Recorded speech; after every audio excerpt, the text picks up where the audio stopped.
Hi everybody.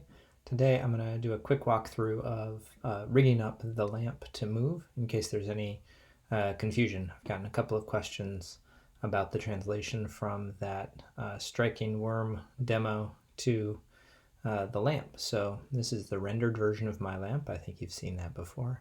And what we've got are really four main parts. We've got the base that's gonna, when we move it, we want everything to move. We've got this arm here, so when we move it, we want kind of this whole section to move, and it should rotate sort of at this point. We've got the upper arm, and we've got the lampshade.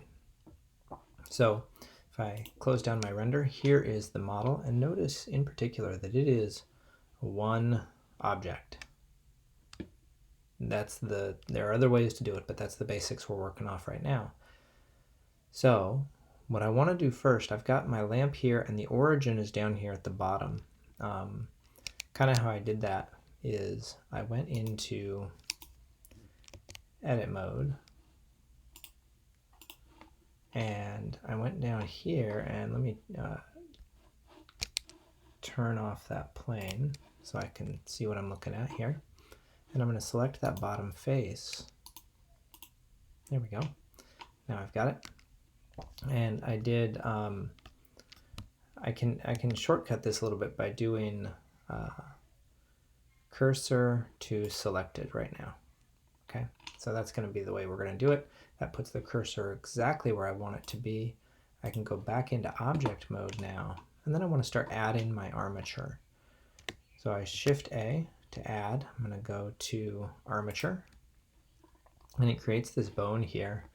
And now if I look down here, I've got this these two new sections over here in my properties panel, and I can choose the armature, go to viewport display, and put that in front. Okay, and then I want to go into edit mode and start working with this armature. Right now it's being displayed in this sort of octahedral look. That's fine. I'm going to choose sort of the head of the bone, and I'm going to move it down on the z-axis so that it meets this joint here. So we can see that it's kind of right where that pivot point is. And I'm going to make sure that I'm there. I'm going to turn off my image piece so I can see everything exactly the way I want it, because I want to make sure that everything is going in the right direction. I'm still in edit mode. I've got the top of that bone selected, so I'm going to extrude it up to this joint. I'm going to extrude it again to this joint. I don't really need to worry at all about the space between, because these arms are solid and they're not going to flex at all, so that's perfectly okay.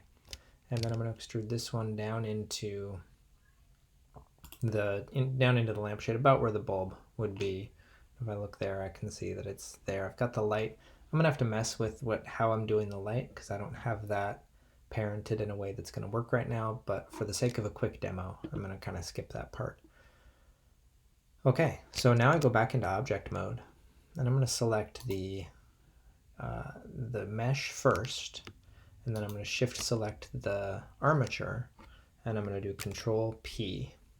And the easiest way to do that is just with automatic weights. You can do some things, envelope weights, the problem is that it does it based on space around the bone. And so if you have to start scaling the bones out to make sure that they get everything.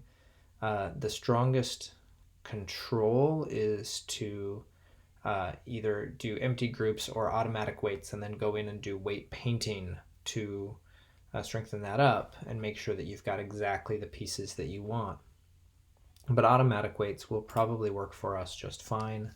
And if I go